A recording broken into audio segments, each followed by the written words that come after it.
El aire en el Estadio Olímpico era una pared húmeda y eléctrica, cargada con el rugido de 80.000 almas que solo tenían ojos para las corredoras con patrocinios millonarios y récords mundiales. Y en el carril 5, una sombra diminuta, casi olvidada, la nuestra, la mexicana. Mírala bien, porque en este instante ella es solo un error estadístico, un relleno exótico que los comentaristas europeos apenas se molestan en nombrar antes de pasar a la favorita americana. El olor a ozono quemado y goma de pista recién instalada se mezclaba con el aliento amargo de los nervios. Las cámaras HD enfocaban implacablemente cada músculo tenso, cada gota de sudor ajena, pero esquivaban a la que llevaba el verde y rojo. Para el mundo, este era un día de oro predecible. Para ella, bajo el sol asesino de la tarde, este era el último día para justificar toda una vida de sacrificio invisible. Ella sabía que en la lista de apuestas de la élite deportiva, su nombre ni siquiera figuraba en la línea de Nike, riesgo aceptable, y esa indiferencia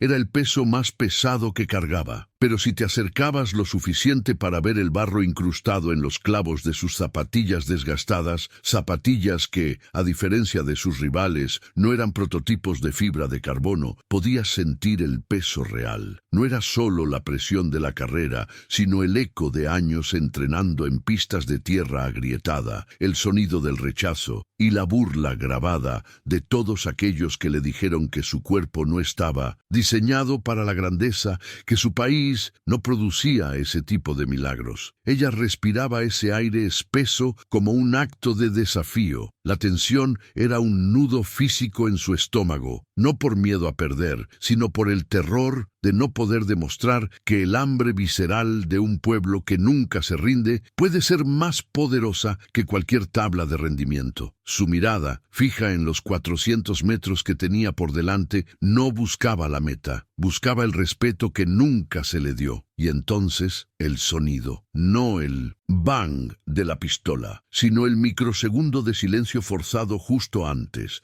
el instante exacto en que toda la historia de su vida se condensa en la decisión de un músculo. Es un momento de pura verdad, crudo y sin concesiones. Sus rivales corrían por el oro, la gloria y los contratos. Ella corría por algo mucho más antiguo y fundamental, por la dignidad arrebatada y la memoria de una abuela que le había enseñado a no agachar la cabeza ante nadie, jamás. Cuando la detonación rompió el aire como un martillazo, la mexicana no salió de los tacos de partida, sino que explotó de ellos, impulsada por una rabia controlada. Cada zancada no era una técnica pulcra, sino una patada al pronóstico. En los primeros 50 metros, mientras las favoritas corrían con elegancia, ella corría como si la estuvieran persiguiendo los fantasmas del fracaso y de la pobreza que había dejado atrás, corriendo a toda costa. Corriendo a toda costa. El Estadio Olímpico de Atenas o cualquier otro escenario sagrado para la velocidad y la resistencia. No era solo cemento y titanio, era un caldero financiero, un crisol donde los contratos multimillonarios se fundían y las historias de vida se definían en menos de un minuto. El ambiente era denso, saturado con el grito de 80.000 gargantas, el aroma a sudor caro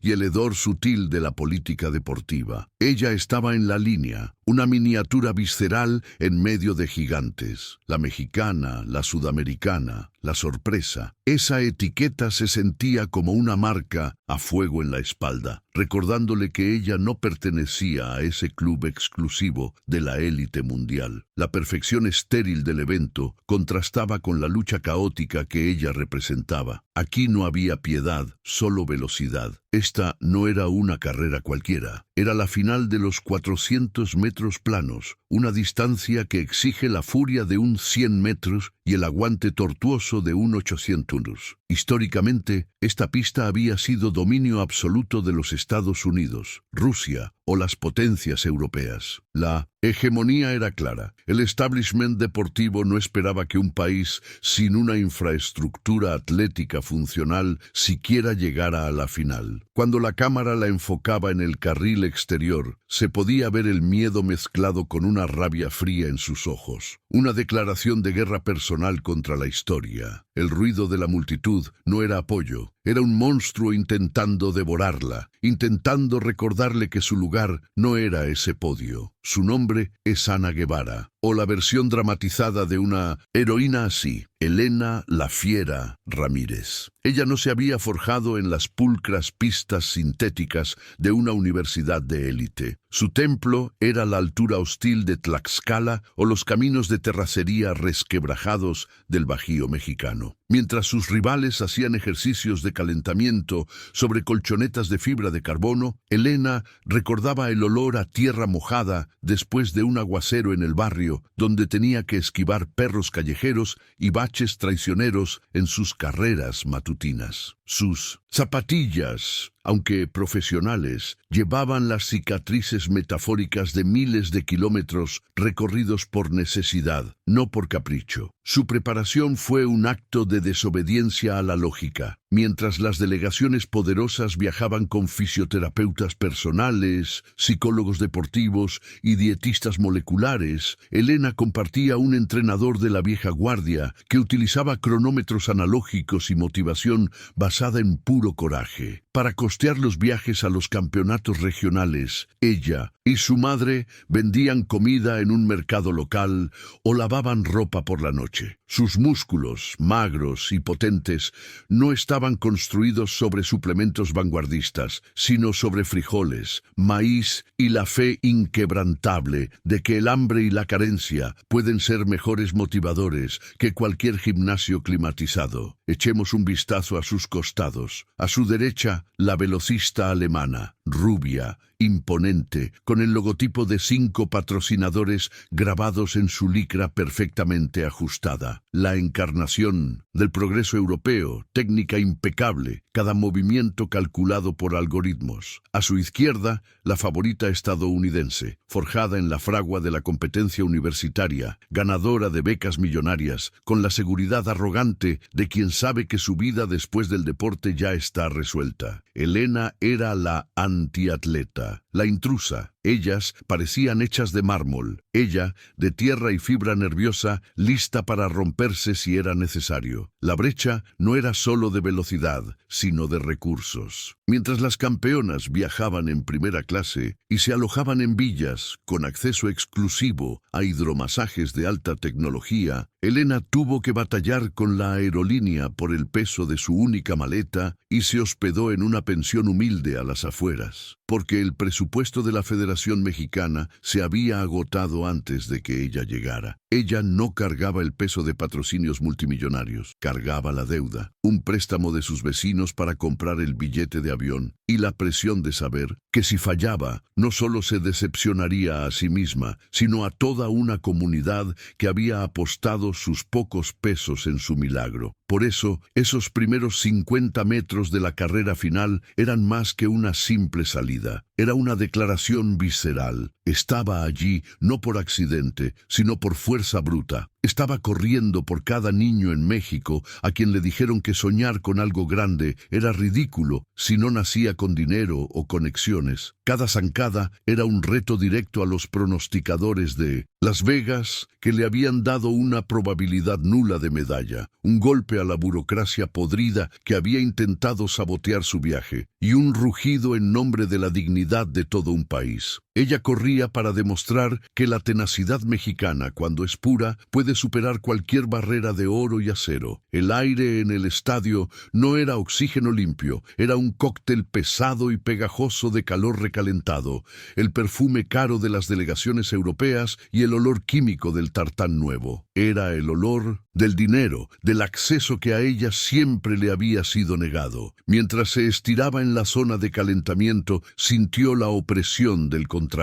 A su derecha, las alemanas con uniformes de diseño y equipo médico de punta. A su izquierda, ella, con el viejo chándal que había remendado 2 veces y la sensación fría de que, para el mundo de la élite atlética, su presencia era una anomalía. Se obligó a ignorar la punzada en la rodilla, producto de la falta de fisioterapia adecuada. No había tiempo para la compasión, solo para la rabia contenida, esa gasolina oscura que la mantenía en pie. Fue en ese silencio forzoso, justo antes de que el juez la llamara a los bloques de salida, cuando el gatillo se activó. En los enormes monitores que transmitían la cobertura internacional, una cámara la enfocó fugazmente. Ella no lo buscó, pero el audio, filtrado a través de los auriculares de un entrenador cercano, llegó claro y frío, con un acento que parecía destilar condescendencia. Era el narrador estrella, con su voz de terciopelo entrenado, desglosando las estadísticas de las favoritas. Luego vino el comentario sobre el carril que le habían asignado. Y en el carril 4 tenemos a la representante mexicana. Es una historia interesante. Sin duda, una corredora con escaso fogueo internacional que llega gracias a los criterios de clasificación tardía, una presencia que, estadísticamente, solo está ahí para rellenar la escena, una invitada al banquete de los verdaderos depredadores. La palabra relleno le taladró el cráneo como un dardo congelado. No era solo una crítica a su rendimiento, era un escupitajo directo a su esfuerzo, a los kilómetros quemados bajo el sol abrasador del altiplano, a los sacrificios de su familia. Sintió como la sangre le subía al rostro, no por vergüenza,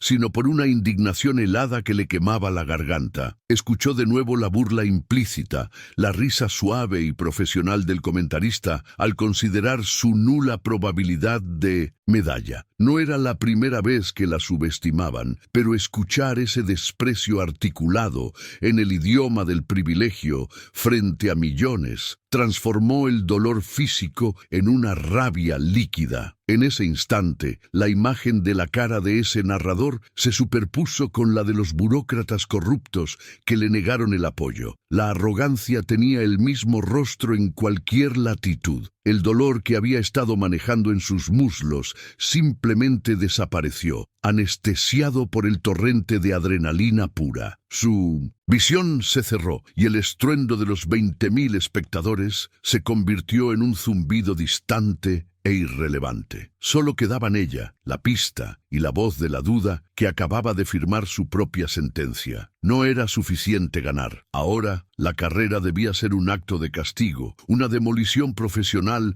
contra cualquier persona que creyera que su presencia era una concesión o un accidente. Se trataba de recordarle al mundo que la tenacidad mexicana no es un accesorio exótico, sino una fuerza indomable que se alimenta del desprecio. Hizo un juramento silencioso en ese calor sofocante. Si el destino quería una invitada, entonces ella sería la destructora de la fiesta. Cuando el juez la llamó finalmente a los bloques, sus movimientos fueron precisos y extrañamente lentos. Ya no temblaba por la ansiedad, temblaba por la furia contenida, la misma que se siente antes de desatar un golpe definitivo. La sensación bajo sus zapatillas era de pura pólvora. Inhaló profundamente, aspirando la verdad de que esta carrera no iba a ser sobre tiempo, sino sobre orgullo. Colocó sus manos en la línea, ajustó el pie trasero y su mente se vació de todo, excepto el cálculo brutal de la distancia. No necesitaba motivación. El insulto era su armadura y la duda global su combustible. Escucharía el disparo de salida no como una señal para correr, sino como el permiso oficial para empezar su venganza. La rabia no se disipó, se calcificó, se convirtió en un nudo frío y pesado en el estómago que exigía combustible constante. Ella dejó de escuchar las noticias, de leer las malditas encuestas que la ubicaban fuera del medallero. El enfoque ya no era ganar por orgullo, sino aniquilar la narrativa. El entrenamiento pasó de desafiante a punitivo. Las paredes de su humilde habitación se cubrieron con los tiempos finales proyectados de las gringas y las europeas, cada número subrayado en rojo como una afrenta personal. Este no es un juego, este es el rescate de mi dignidad, murmuró, viendo en su reflejo no a una corredora, sino a un depredador afinando sus garras. La transición se había completado, la soñadora había muerto y la ejecutora había nacido, lista para pagar el precio en carne viva. El calendario marcaba la cuenta regresiva como una sentencia de muerte o quizás un violento renacimiento. Ella duplicó el kilometraje, ignorando el constante grito de sus tendones. Cada mañana, antes de que el sol rasgara la niebla sobre el Valle de México, sus pies descalzos golpeaban la voz. Tierra congelada. Siente el dolor, abrázalo, conviértelo en energía. Era el mantra. Su entrenador, un viejo lobo de la montaña con ojos que habían visto demasiados sacrificios rotos, solo la miraba. No había palabras de aliento, solo exigencia. Las agujetas ya no eran un síntoma de un buen entrenamiento, eran el estado natural. Ella empujaba hasta que el vómito sabía a ácido y a victoria, entendiendo que la diferencia entre la plata y el oro se medía por la capacidad de tolerar el infierno un segundo más que el resto. El entrenamiento se volvió monástico, se retiró aún más alto, a la atmósfera enrarecida donde el oxígeno mismo era un lujo. El único sonido era el viento aullando y el jadeo rítmico de sus pulmones,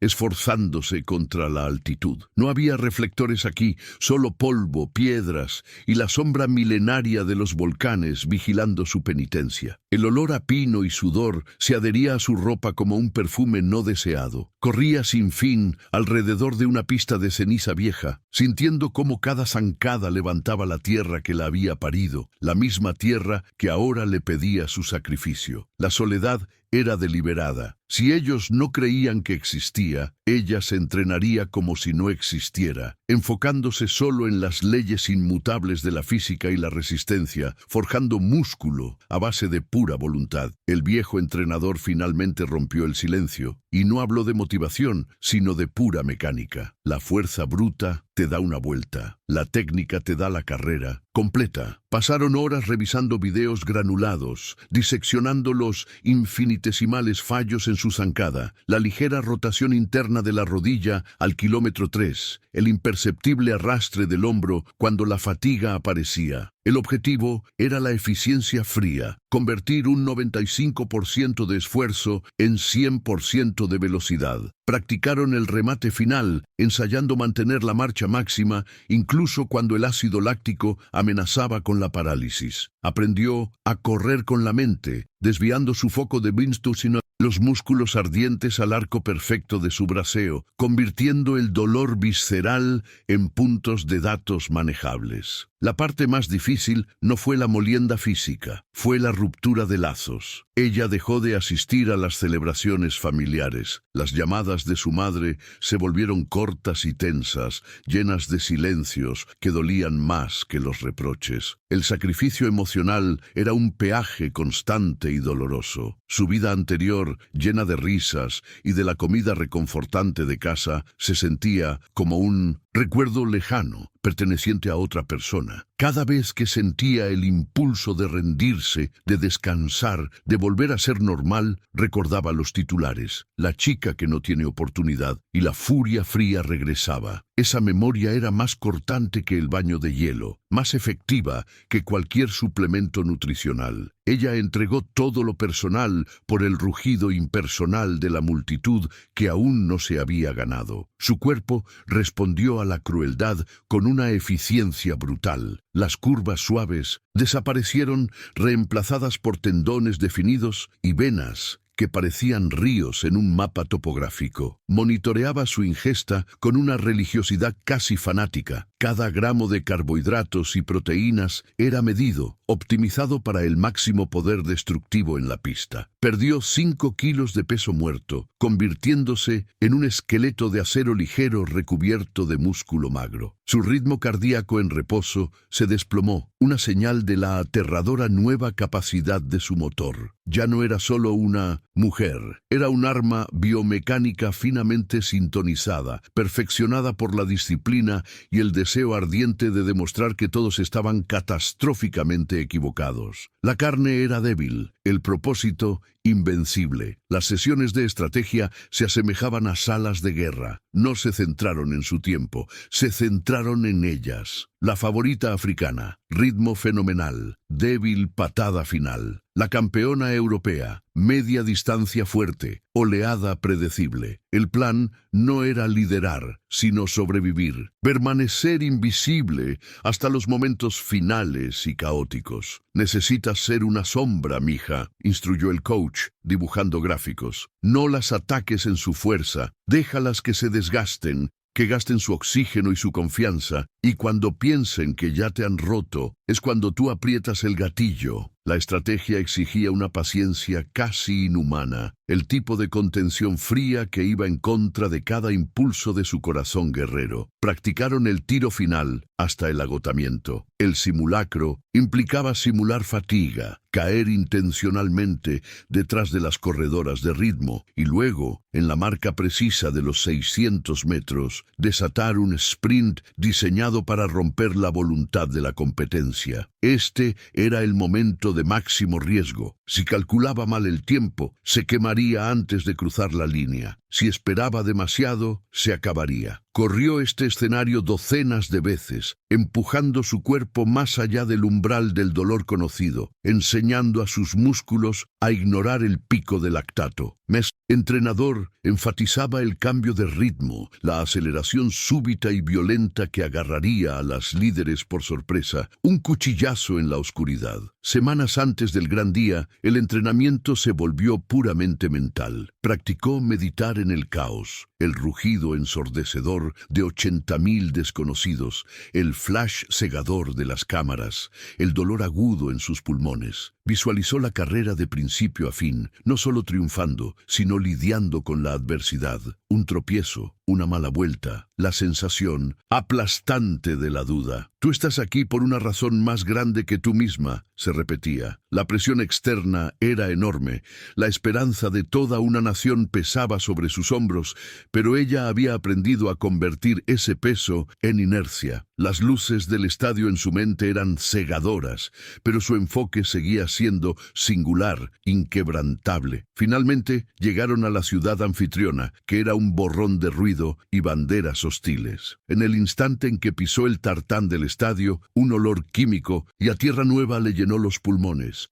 No era solo caucho, era el olor de la historia, esperando ser escrita. Tocó la pista, sintiéndose a tierra. Observó a la competencia durante el calentamiento, músculos tensos, arrogancia visible en cada zancada. Ellas parecían campeonas. Ella parecía un fantasma, inadvertida, exactamente como lo había planeado. No buscó contacto visual. El mundo exterior había dejado de importar. Todo lo que quedaba era la pista, el plan y la promesa silenciosa y visceral hecha a México. Hoy no gano yo, hoy gana la dignidad. El silencio se rompió con una violencia que jamás podría anticiparse. No fue un simple disparo, fue el cañonazo que anuncia la guerra. El cuerpo, entrenado para la reacción, respondió instintivamente, catapultándola hacia adelante. Pero su mente impuso el freno. El primer impulso, el error común de la adrenalina, era ir con las élites, seguir el tren de la locura inicial. Sin embargo, ella sabía que la victoria no estaba en los primeros 100 metros, sino en el martirio de los últimos. Las zancadas de las europeas y estadounidenses resonaron como tambores en la pista, rápidas, agresivas, buscando intimidar. Ella se mantuvo en el carril exterior, respirando profundamente el aire pesado de la noche filtrándose en sus pulmones. El olor a ozono y goma quemada se mezcló con el sudor de la ambición desmedida. Era la única en esa fila de 20 que no estaba corriendo la carrera de hoy, sino la que había diseñado meses atrás, en la soledad y la incredulidad de la Sierra Mexicana. Inmediatamente,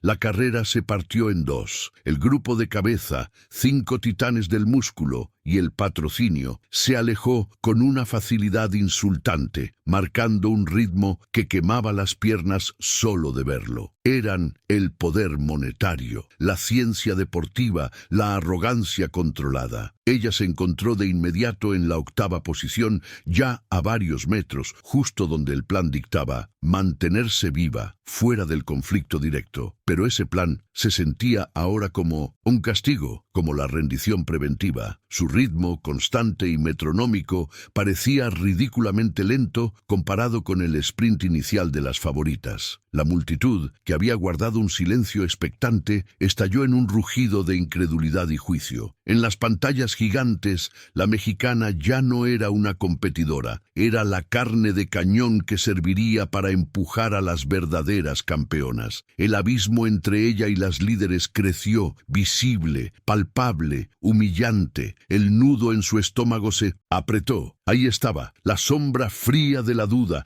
esa traidora que siempre acecha cuando la estrategia se enfrenta a la realidad brutal. Una voz interna, con el tono áspero de su entrenador, le gritó: «No las mires, mira tu reloj». Pero era imposible ignorar el espectáculo de poder que se desarrollaba delante. Su mente empezó a reproducir la letanía de los fracasos pasados, de las portadas burlonas. ¿Y si el mundo tenía razón? ¿Y si no era suficiente? Sentía la presión de 20 millones de miradas patrióticas esperando el milagro, y por primera vez en meses temió no honrar el sacrificio, no por la medalla, sino por la vergüenza de haber llegado hasta aquí, solo para desvanecerse en el anonimato. A mitad de la segunda vuelta, la fatiga, magnificada por la tensión nerviosa, golpeó donde más duele. No fue un dolor muscular, fue un fallo técnico. Al tomar la curva interna, su pie derecho se enganchó ligeramente, un roce casi imperceptible con el bordillo. Fue apenas un tropiezo, pero suficiente para desestabilizarla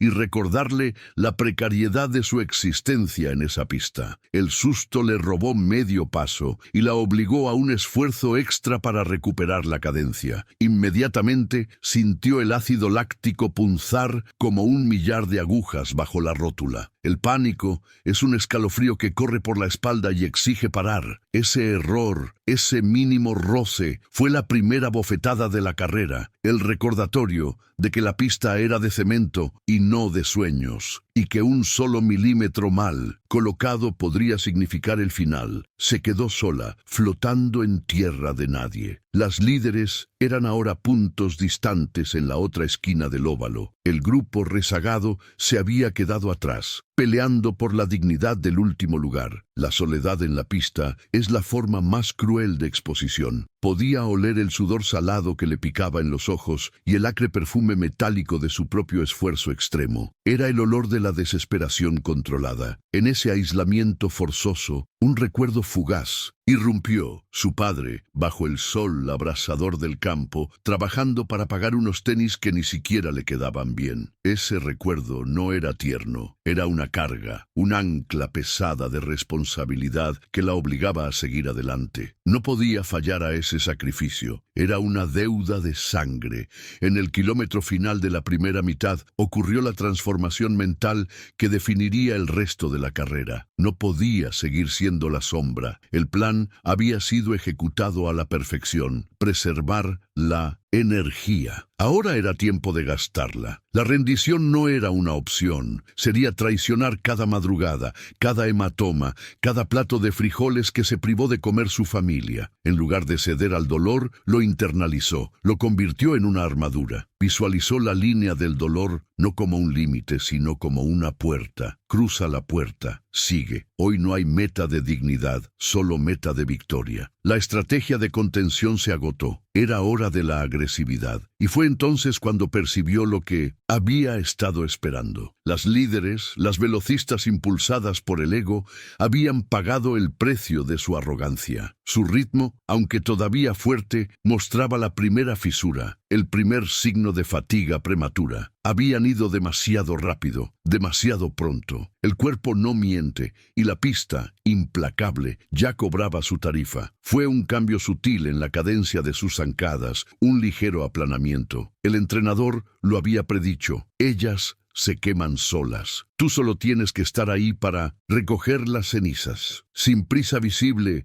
sin un sprint dramático, la mexicana inició su escalada, un aumento de ritmo disciplinado y brutalmente constante. El reloj marcaba los tiempos perfectos, la ejecución de la venganza metódica. La aceleración no fue explosiva sino gradual, implacable, como un tren de carga ganando velocidad. Su cuerpo se sintió pesado por un momento, resistiéndose al cambio de ritmo, pero el músculo memorizado tomó el control. Su sombra, que había parecido estancada en el suelo, comenzó a proyectarse hacia adelante con una nueva intención. El dolor en sus piernas se agudizó, pero ahora era un dolor productivo, el rugido del motor que estaba empujando más allá de la reserva. Sus brazos bombearon con más agresividad, cortando el aire de la noche. Ella ya no estaba sobreviviendo, estaba cazando. La distancia con el grupo de rezagadas, que antes parecía fija, comenzó a menguar, metro a metro, como si un hilo invisible estuviera siendo enrollado en su voluntad.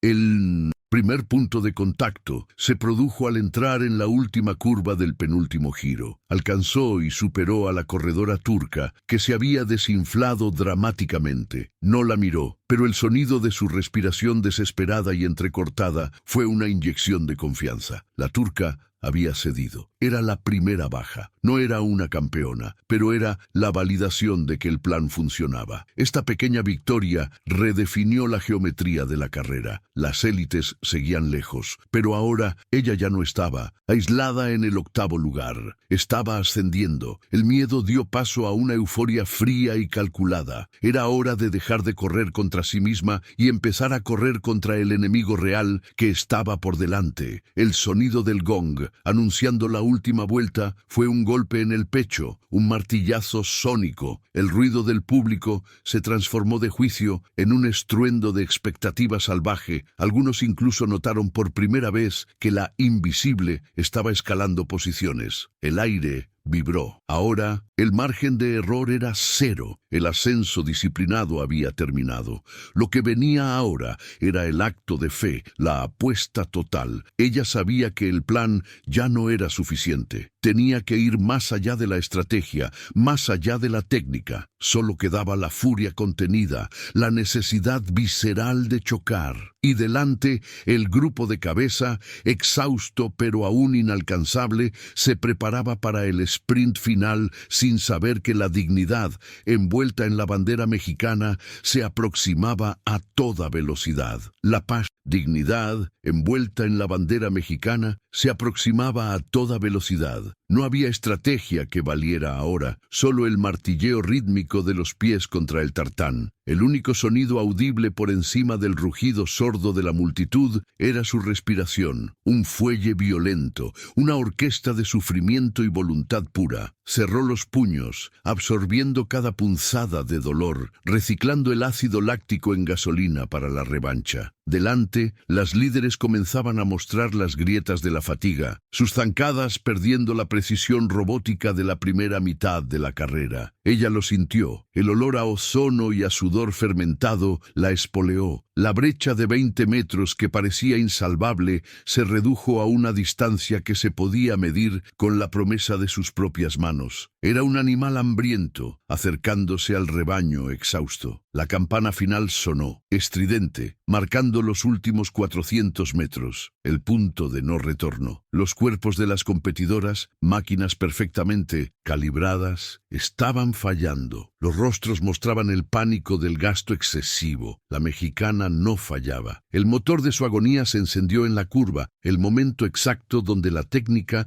le daba paso al temperamento. Dejó el carril interior, se abrió con una violencia calculada, invadiendo el espacio aéreo que le correspondía a la holandesa que ya iba a la deriva. Fue un movimiento cinematográfico, brusco y definitivo, un ataque que no pedía permiso. Los comentaristas perdieron la compostura, sus gritos ahogándose en la incredulidad. Habían apostado por la estrategia. Ella apostó por la furia. Empezó a devorar metros, uno por uno. El tiempo se ralentizó para ella, acelerando para el resto. La británica, que había liderado con arrogancia, se desintegró al ser rebasada. La etíope intentó responder al cambio de ritmo, pero su cuerpo le negó el permiso. Las dejó atrás como estelas borrosas, fantasmas de una carrera que ya no les pertenecía. Esto no era solo una remontada, era una ejecución. Cada zancada era un borrón a las críticas, un puñetazo a las dudas, una venganza contra todos los que le habían dicho que el podio era un lujo reservado para otras latitudes. Solo quedaba la líder, la intocable, a 40 metros. El estadio Una masa gris hasta entonces se convirtió en una sola voz hispana, gritando su nombre. En ese instante, el mundo exterior desapareció. No existía la multitud, ni las cámaras, ni el tiempo. Solo existían tres cosas: la línea blanca de su carril, la espalda imponente de la líder keniata y el latido atronador de su propio corazón, que ahora parecía bombear lava a través de sus venas. El sabor a cobre en la boca era metálico y acre, señal inequívoca de que estaba rebasando el umbral físico. Se permitió un lujo breve, el túnel de visión. Un enfoque tan agudo y terrible que podía ver el número del dorsal de la keniata como si estuviera a 1 metro. Voló ciega, guiada únicamente por la deuda que tenía consigo misma y con su gente. La meta ya no era un sueño, era una necesidad bioquímica. Los últimos 200 metros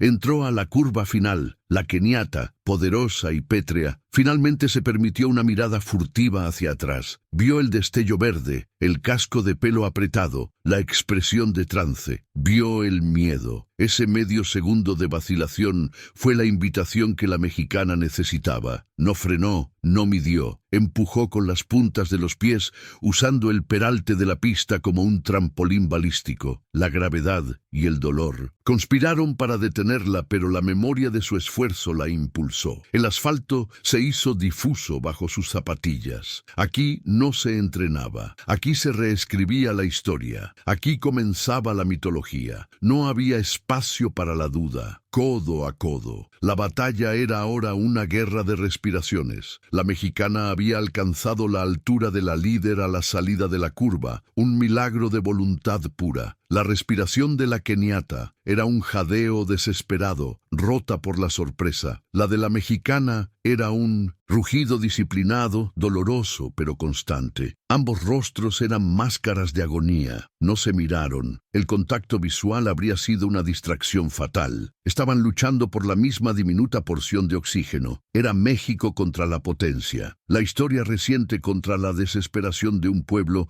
que necesitaba este triunfo. El músculo contra el espíritu indomable. Cada centímetro ganado costaba una vida. 50 metros para el final. El ácido láctico gritaba fuego, paralizando los músculos de las piernas. No obstante, las piernas obedecieron. Ella les exigió el movimiento, no con ruegos, sino con órdenes viscerales. 1 centímetro, otro. Se adelantó, no por velocidad, sino por una violencia espiritual que superaba la mecánica. La keniata se hundió, incapaz de encontrar ese engranaje extra. Era la diferencia entre el entrenamiento y la creencia. La multitud se había convertido en una ola sonora que empujaba físicamente, un murmullo colectivo que se transformó en un tsunami ensordecedor de esperanza. La mexicana tenía la ventaja minúscula, pero suficiente para decidir el universo. 3 pasos, 2 pasos. La cinta de la meta era solo fibra y aire, pero parecía un muro de contención. La reserva de energía era cero. Su cuerpo era un esqueleto impulsado por la pura inercia de su compromiso. En el último suspiro, en la fracción de segundo donde el cuerpo exige el colapso, se arrojó hacia adelante. No fue una inclinación calculada de atleta, fue un acto final y desesperado de rendición a su destino. Escuchó un sonido, un snap fino y seco, que fue el silencio más fuerte y hermoso que había oído en su vida. Lo había logrado, había cruzado. El cuerpo impactó el tartán segundos después de que el alma cruzara el límite. Cayó. El impulso la arrastró hacia el área de seguridad.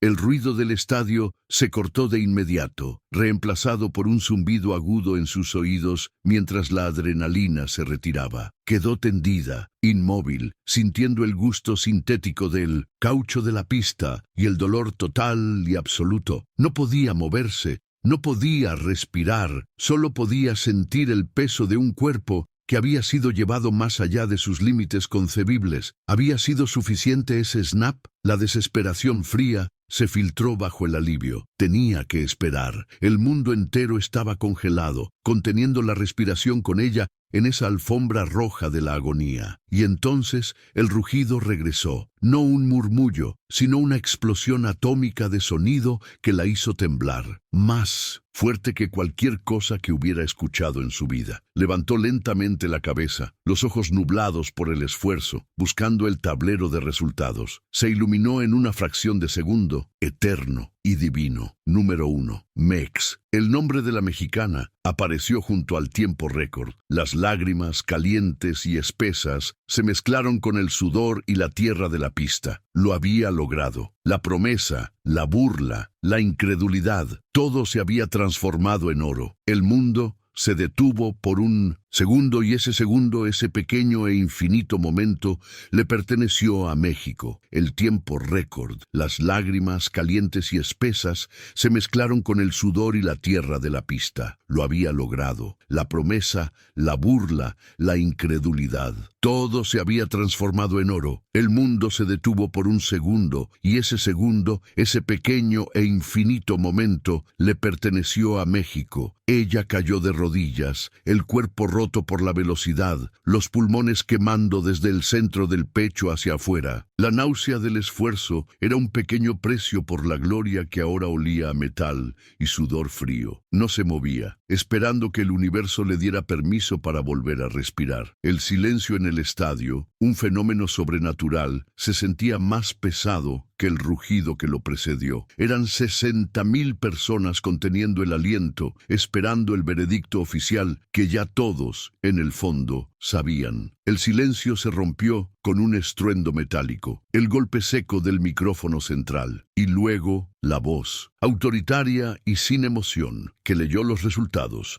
y confirmó lo que parecía una alucinación colectiva. El nombre de la mexicana, en primerísimo lugar, con el tiempo grabado para la eternidad. La cámara cortó violentamente hacia el rostro de la favorita global, la campeona invicta que ahora miraba sus manos con la expresión de quien acaba de presenciar el robo de su propia cartera. Era la incredulidad transformada en veneno. Esta no era solo una derrota, era una humillación pública, orquestada por la corredora que nadie había incluido en el mapa. La injusticia se había cobrado, el cálculo se había equivocado, y ahora, en ese rostro estupefacto, se reflejaba el verdadero peso del oro. Y entonces el estadio explotó. No fue un aplauso, fue una descarga eléctrica, una liberación violenta de años de frustración contenida y orgullo maltratado. Banderas verdes, blancas y rojas descendieron de las gradas como una avalancha de seda, cubriendo cada rincón del escenario. El grito era visceral, un lamento de guerra y victoria, un sonido que venía del vientre colectivo de la nación, resonando con la fuerza de un terremoto. La gente en casa, frente a las pantallas, se abrazaba con desconocidos en la calle. Era el llanto ahogado de la abuela, la euforia del niño que nunca había visto ganar a su país en algo de verdad. Ella, aún en el suelo, sintió esa ola de sonido como una fuerza física que la levantaba. Su entrenador corrió hacia ella, su rostro una máscara desgarrada entre el sollozo y la sonrisa demente. Él no le dijo, «Ganaste», le dijo simplemente, «Se acabó». La abrazó con la fuerza desesperada de quien protege un tesoro recién encontrado, cubriéndola de la vorágine de flashes y ruido. Ella sintió el olor a sudor de su mentor, el aroma salado de su propia piel cubierta de polvo rojizo,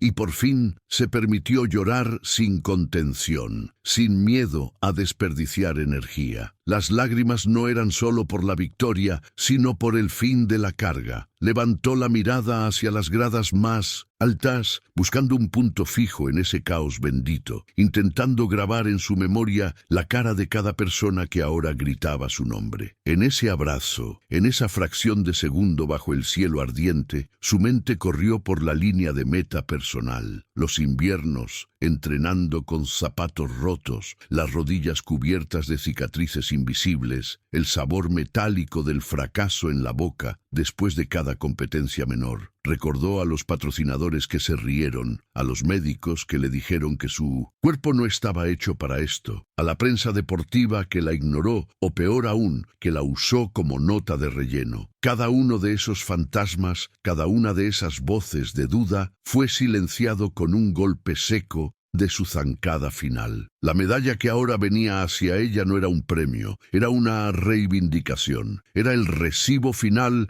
de una deuda que la vida le había cobrado demasiado cara. La cámara permaneció fija en los comentaristas que un minuto antes habían estado analizando las probabilidades del segundo y tercer lugar, dándole a la mexicana un mero factor sorpresa y poco más. Ahora estaban obligados a repetir su nombre, a balbucear adjetivos insuficientes. Señores, el factor sorpresa les ha robado el espectáculo. Miren bien a la pantalla, porque lo que ven no es una casualidad, es el trabajo incansable, la terquedad pura, la genética del pueblo que se niega a doblarse. Ella era ahora la personificación viva del no te rindas, un recordatorio brutal de que los expertos a veces no ven más allá de las estadísticas frías. Ella reescribió el guión, no con tinta, sino con sangre, sudor y el oro más brillante jamás visto en la pista. Llegó el momento del ritual sagrado. Cuando le entregaron la bandera, no la tomó como un accesorio, sino como si estuviera recibiendo a un hijo. Se envolvió en los tres colores, sintiendo el peso histórico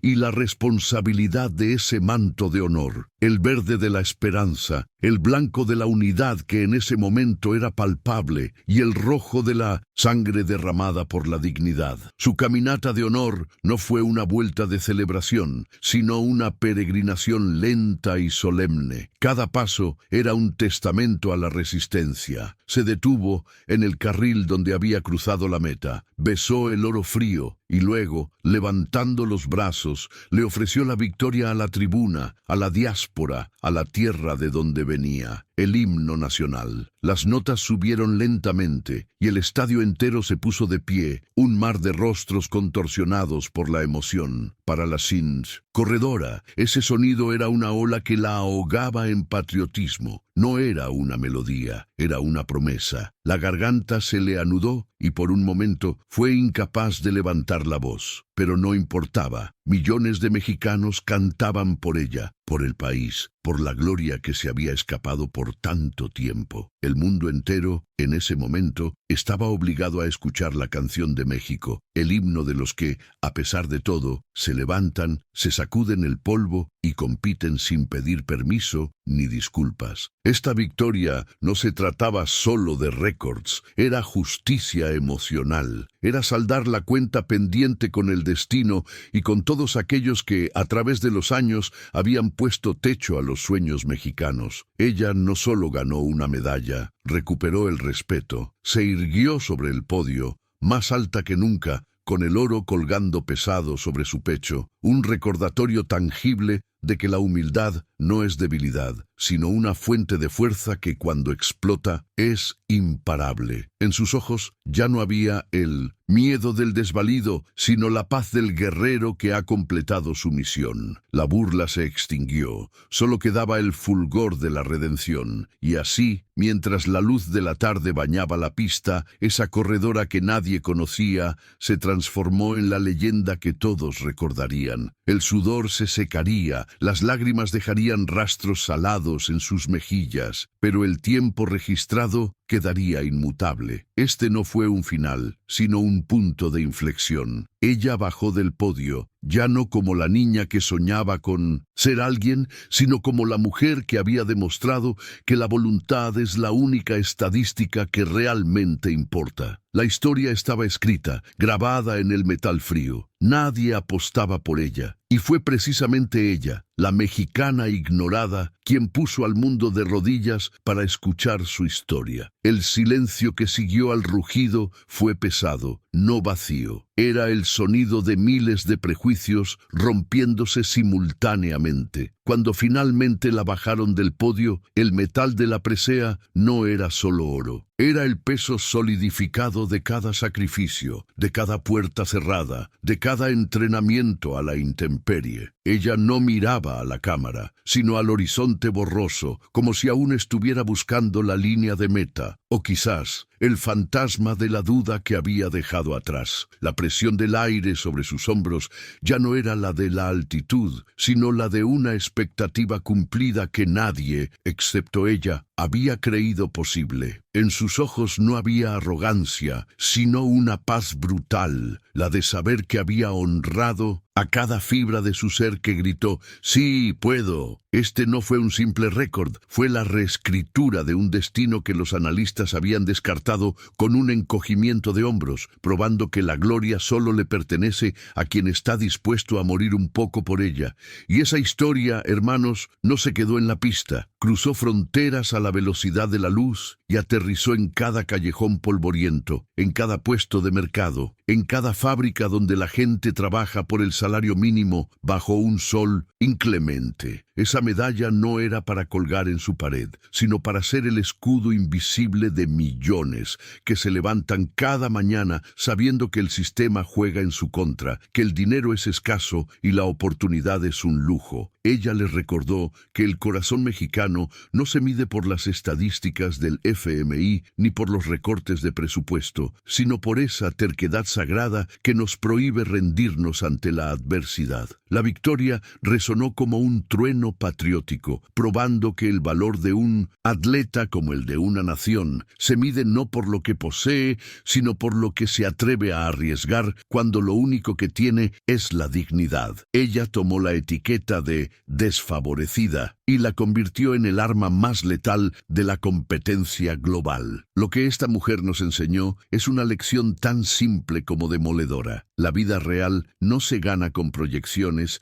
ni con modelos predictivos sofisticados. Se gana con el coraje sucio, con las rodillas raspadas y con esa convicción inquebrantable que te levanta cuando el cuerpo te traiciona, cuando el dolor te exige el abandono. Porque lo crucial no era el tiempo final registrado en el cronómetro, sino la elección de seguir corriendo cuando el mundo ya había dictado el fracaso. La verdadera hazaña fue vencer la duda interna, el veneno silencioso que te dice que eres un fraude que no mereces estar ahí. Y por eso su legado no reside en el registro de la Federación Internacional, sino en esa frase que se susurra hoy en cada entrenamiento brutal al amanecer, una frase que es la antítesis de la lógica fría del deporte moderno. El corazón no tiene estadísticas. Es una verdad visceral, una ley de la física emocional que solo los verdaderos luchadores, los que tienen que pelear por su espacio, llegan a conocer íntimamente. Pasan los años y el brillo del metal puede opacarse, pero el aroma a goma quemada, a sudor salado y a tierra mojada que quedó impregnado en aquella pista es eterno. El sonido de sus zancadas finales, la respiración corta y el grito liberado al cruzar la meta están grabados en la memoria colectiva, como un monumento al esfuerzo que no necesitó permiso ni patrocinios para existir.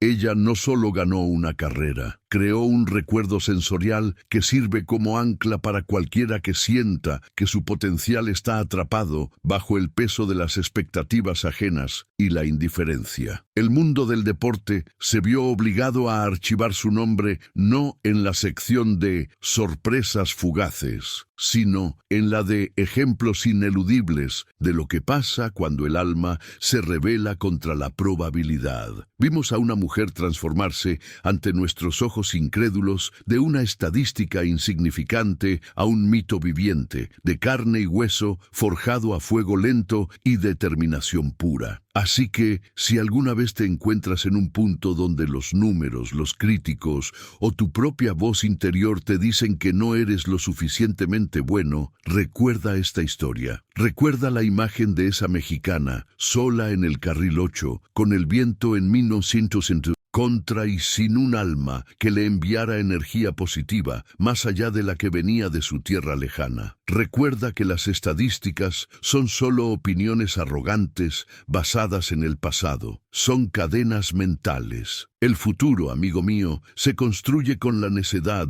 de quien se niega a aceptar el guión ya escrito. Ella nos demostró que la verdadera dignidad de un ser humano reside en su capacidad de traicionar las expectativas externas y de honrar su propia verdad. Su victoria no es una excepción a la regla, es una invitación invitación, un desafío brutal para que tú también ignores el pronóstico, silencies el ruido y tomes tu carril como si la historia de tu vida y la de tu gente dependieran de esa carrera. Y créeme, dependen por completo.